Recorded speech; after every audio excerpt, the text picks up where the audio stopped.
Salut tout le monde, c'est Dofi et aujourd'hui on se retrouve pour un top 10 de mes personnages préférés dans Naruto et Naruto Shippuden. Aujourd'hui on va voir mes 10 personnages favoris dans le manga. Alors évidemment je ne vais pas parler de Boruto, mais surtout de Naruto Shippuden. Let's go.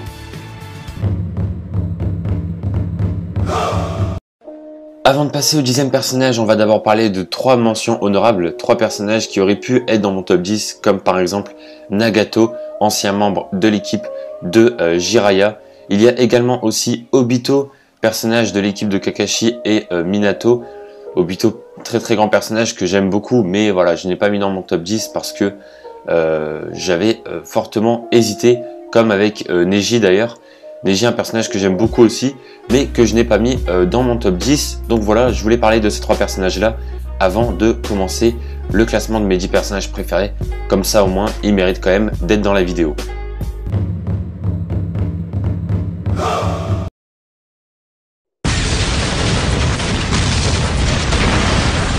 Et on commence sans plus attendre avec la 10e place. Il s'agit de Shikamaru, un ninja de Konoha paresseux par nature mais qui possède une intelligence telle qu'elle lui permet de toujours prendre l'avantage en combat.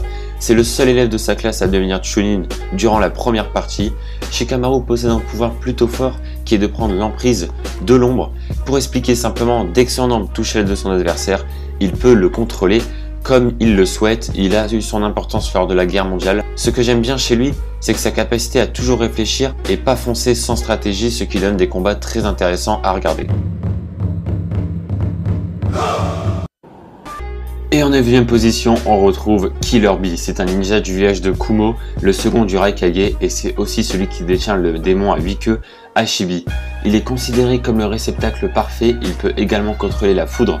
Comme Shikamaru, il a eu son importance lors de la Grande Guerre mondiale. C'est un personnage plutôt drôle, mais tellement fort en combat que le contraste du personnage est assez cool.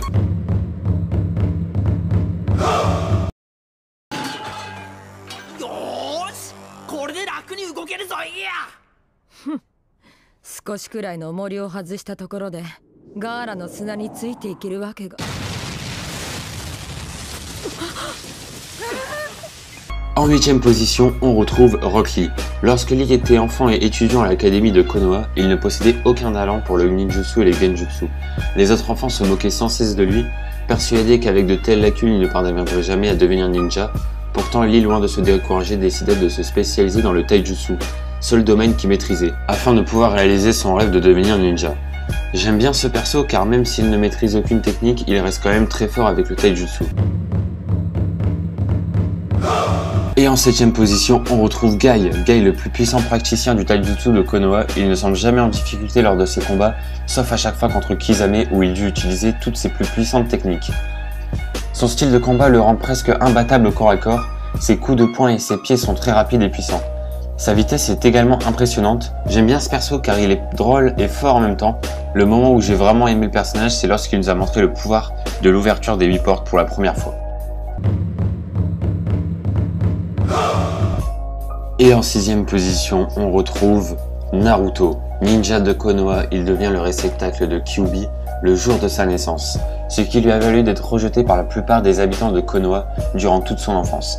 Après avoir rejoint l'équipe 7, Naruto travailla dur pour obtenir la reconnaissance des villageois, tout en poursuivant son rêve de devenir Hokage. Dans les années qui suivirent, après de nombreuses péripéties et épreuves, il devient ninja considéré comme le héros par les villageois, et plus tard par le reste du monde. Il prouva rapidement être l'un des acteurs majeurs de la Grande Guerre, lui permettant de réaliser son rêve de devenir le 7e Hokage.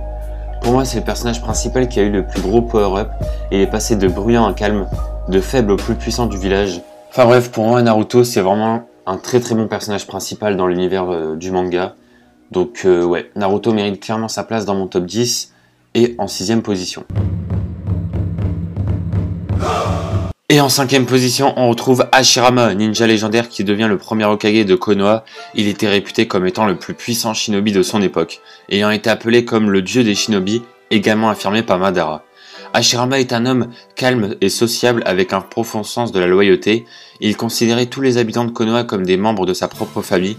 C'est pour cela qu'il cherchait toujours à donner à Konoha des bases saines qui pourraient lui permettre de faire face à tout conflit. Cet homme sage transmit son enseignement aux générations suivantes.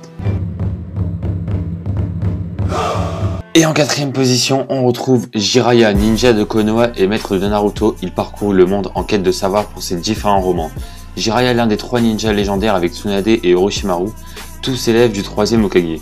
Ils étaient des ninjas très doués et Jiraiya est un grand ninja polyvalent, excellent dans presque toutes les arts ninja. Il maîtrisait plusieurs techniques comme le feu, l'eau, l'air, la boue et également l'invocation de Gamabunta qu'il enseigna plus tard à Naruto. On se rappelle tous du combat contre Pain qui était juste légendaire. Il a même refusé de devenir Hokage alors qu'il en avait les compétences. D'ailleurs, Jiraiya a formé plusieurs grands ninjas comme Nagato ou encore Minato, le 4e Hokage.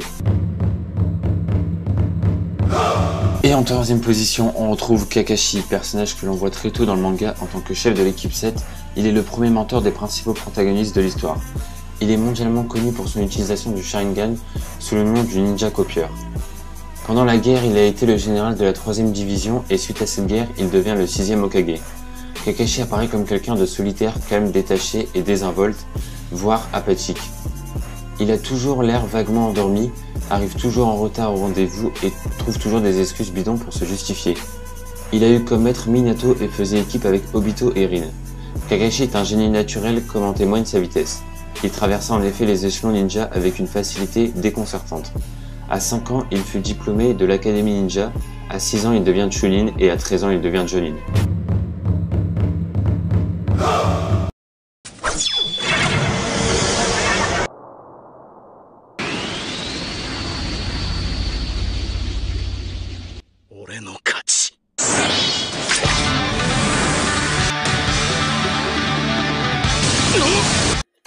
Et en 2e position, on retrouve Minato, surnommé l'éclair jaune de Konoha. Il était un ninja légendaire qui devient le 4e Hokage du village de Konoha.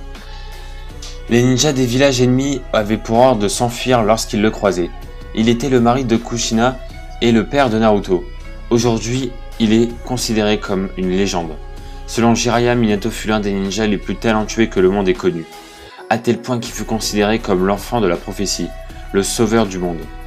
Il était considéré comme le plus grand des génies par son maître, ses compétences étaient si avancées que même le 4e Raikage dit qu'aucun homme ne put le surpasser. Et en première position, on retrouve Itachi, personnage issu du célèbre clan Uchiwa du village de Konoha. Il tua les membres de son clan dans ce qui sera plus tard connu comme le massacre du clan Uchiwa, et déserta son village. Devenant un ninja déserteur de rang S et un membre de l'Akatsuki, qui devint partenaire avec Kisame, Itachi était l'un des très rares ninjas parfaitement polyvalents. Cependant, sa réserve de chakra était assez limitée, et il ne possédait pas une grande force physique. Il épuisait donc assez vite ses forces si un combat se prolongeait. Itachi Uchiwa était considéré dans son village comme un génie. Il avait toujours été un combattant complet maîtrisant dans tous les domaines. Voilà, c'est la fin de cette vidéo. J'espère qu'elle vous aura plu. Bon, il y avait beaucoup de personnages dans Naruto, du coup c'était assez compliqué pour moi de faire un top 10. Mais bon, voilà du coup mon top 10. J'espère en tout cas que la vidéo vous aura plu. Et je vous dis à très bientôt pour de prochaines vidéos sur la chaîne. Ciao tout le monde.